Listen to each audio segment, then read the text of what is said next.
What's up, YouTube? It's Mr. Ferguson here once again. Thank you guys for coming back for another video here in Central North Carolina. My goodness, guys. Today is one of them days, early spring. It is 80 degrees today, 80 degrees. Monday it was 52. Today it's 80 degrees here in Central North Carolina. It's that feeling is in the air, that warm southerly breeze from the south. The sun hit me. I'm sweating. I just got done with one of my lunch walks. I'm sweating in a t-shirt. I want to have a tank top on. It's that spring feeling. This is the feeling. I wish I could capture it and let you feel it through the screen.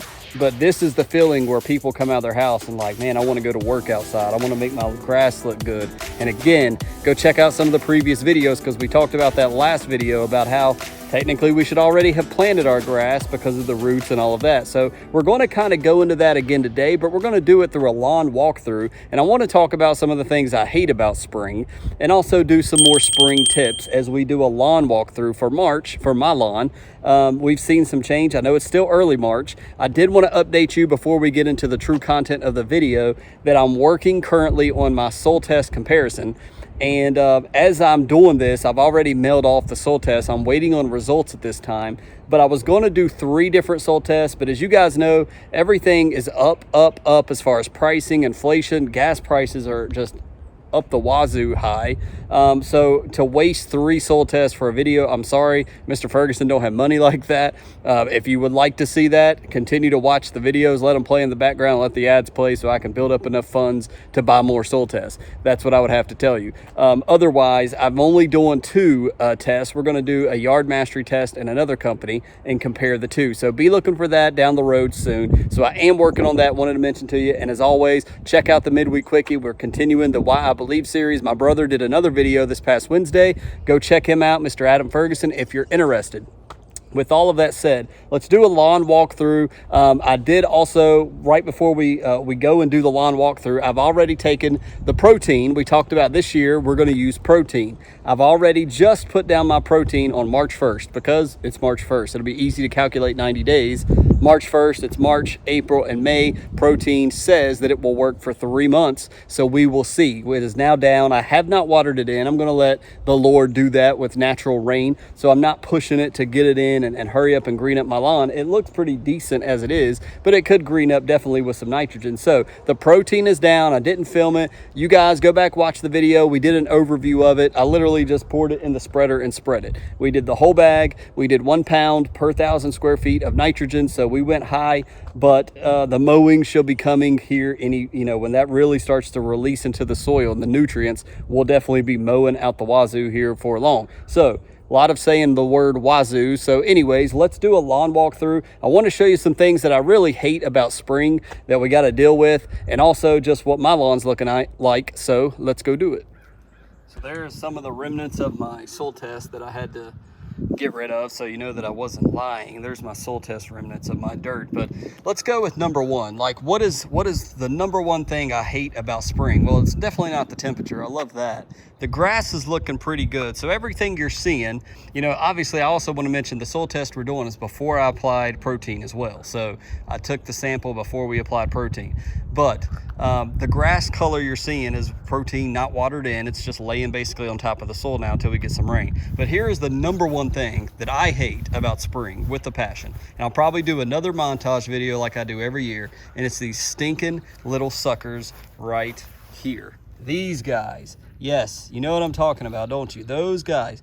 Who hates them? These things. Freaking sweet gumballs, man. Oh my goodness. And we cut a lot of the small trees down that had there's a tree right there you can see that's got some in there, some more of these gumballs up in there. But we got rid as much as we could on our property, but primarily over here. Oh my goodness, you see all the gumballs up there in the tree. And March is when we finally start getting the nice temperatures. We come outside and what do we see? It's not bad right now, but oh my goodness, the gumballs. It's something that, you know, you can try to suck them up with the mower, but it's kind of, so they stick, they claw to the grass blades, and they're on the ground. And so one of the things I truly hate about spring, I hate the way that looks. It bothers me. It is a sign that warmer temps are here, but man, I hate gumballs. You see Mr. Brandon next door, he's got tons to deal with as well. And it's just from where this tree, and obviously this isn't to say, Mr. Brandon, cut down your trees. That's not why I'm making this. It's just an annoying fact about spring. You got to come out here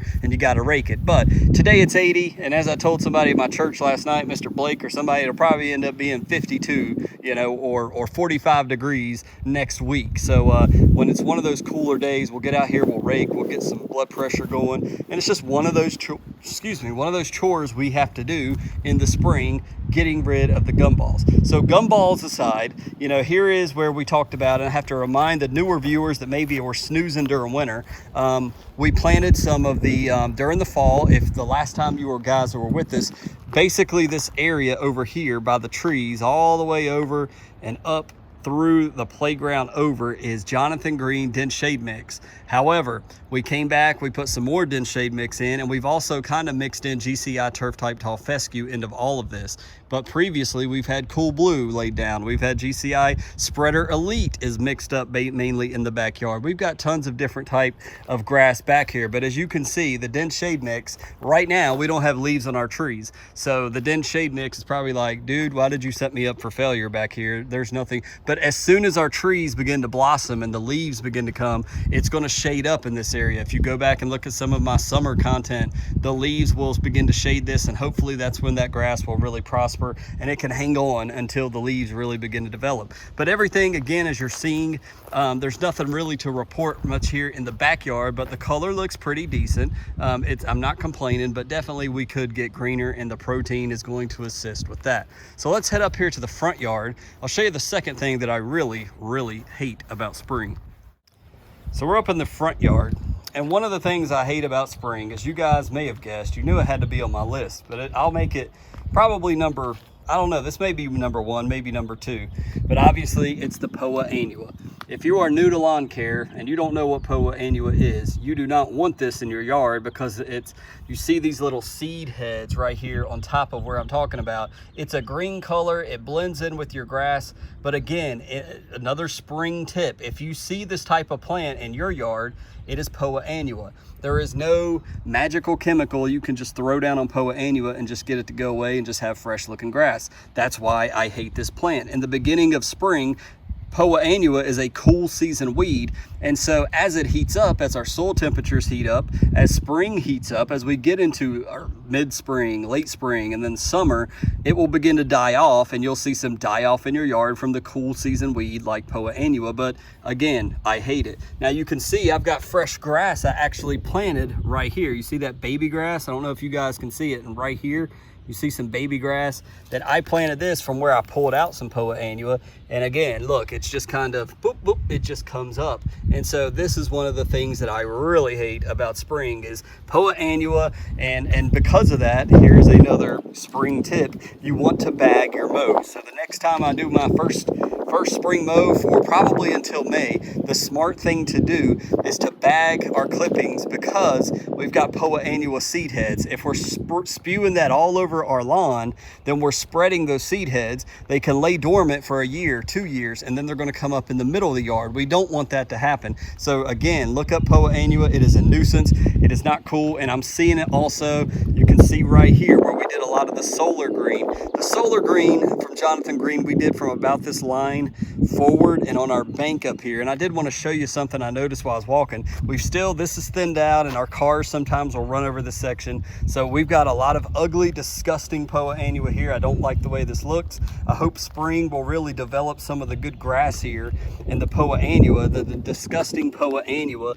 will go away. But you see we're dealing with it right here by the concrete, which is really annoying. But I noticed as I was walking, you know, I was like, huh, look at that. I don't think I've seen a weed like that pop up in my yard in a very long time, very long time. And I started looking, and let me see if I can find, yeah, here's another one. Here's another weed that I saw as I was walking, and I started to think about it. And there's some onions over here.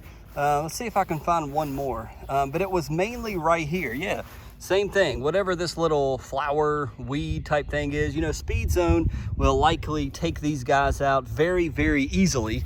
But I was like, why are those things popping up? And then when I come down here, you know, in my main part, you do have a little bit right here. Same little guy that's popped up. We have had some rain recently. We got some weeds right here. So it made me wonder, there's a little weed right there we may need to handle at some point. So we do have some weeds that maybe it's time to get a little bit of the Speed Zone and whack some of these guys out and just take them out. But I was wondering, you remember the Jonathan Green that we put, let me fix my focus yet again. The Jonathan Green we put on our bank here, remember it had a little bit of weed seed. So I wonder if some of that came down here. Now, all of this is mainly GCI turf, cool blue, turf type tall fescue, but I still see some weeds. Even, I don't know if you guys can see that. There's still a few little spring weeds popping up. And again, the temperature, that's gonna happen. We put our pre-emergent down, that's in place. So everything above ground we have to deal with a post-emergent. So I may get out here with maybe a little squirt bottle or something and handle these little bad boys with some Speed Zone.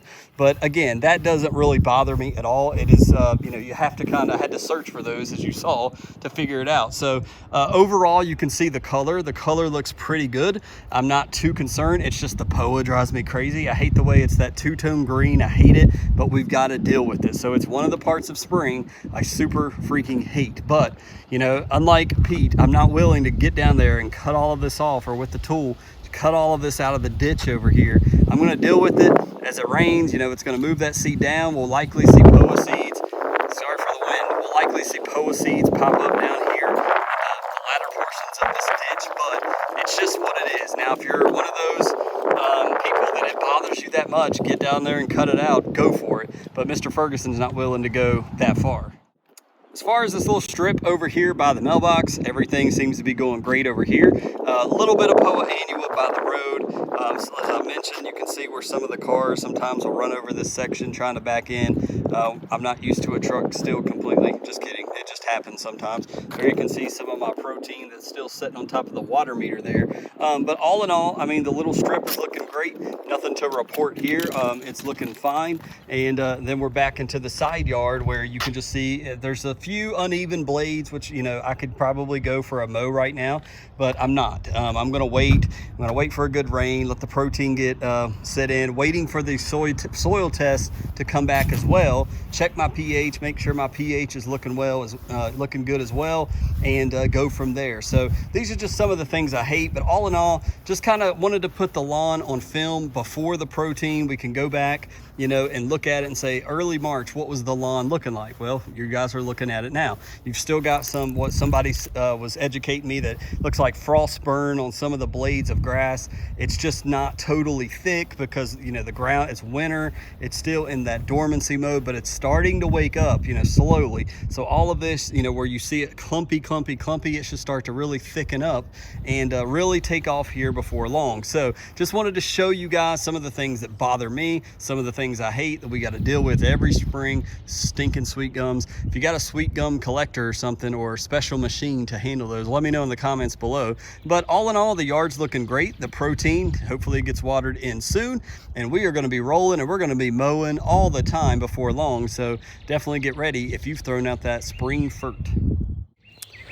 So once again, I appreciate you guys coming here to Central North Carolina, watching the video. As you know, I mean, as we just basically talked about the whole video, it's time. It's ramping up. Like 80 degrees, yeah, that's the number one sign that spring is on the doorstep. Now here in North Carolina, I don't expect to stay in the 70s here on out until the summer.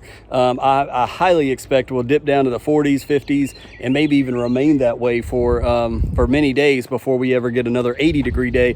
Who knows? The main thing that I wanted to stress here is, you know, it's time to start getting outside. It's time to start definitely checking your pH. It's something I was talking with my buddy Blake from church. If you're new to lawn care and you're like, hey, I've got all these plants, I planted in the fall, but you never have done a soil test ever. Soil tests are so important. I know it costs $40 to mail one off. You may be able to collect your sample, take it to a local extension. They give you recommendations of fertilizer as well as lime applications, because you want that pH to be between 6 and 7 if at all possible. That's neutral. We got to have a good working pH level in our lawn, or our all of the things that we're going to do with our grass is in vain if our pH pH is not in balance. So that is the most important thing I wanted to leave you guys with. I was going to do a whole pH video. I was like, no, we'll let other professional people handle that. But just definitely, if you are got all this excitement, if you're walking out for the first time, you're watching this, you're like, man, it's like 80 at my house, Mr. Ferguson. I know what you're talking about.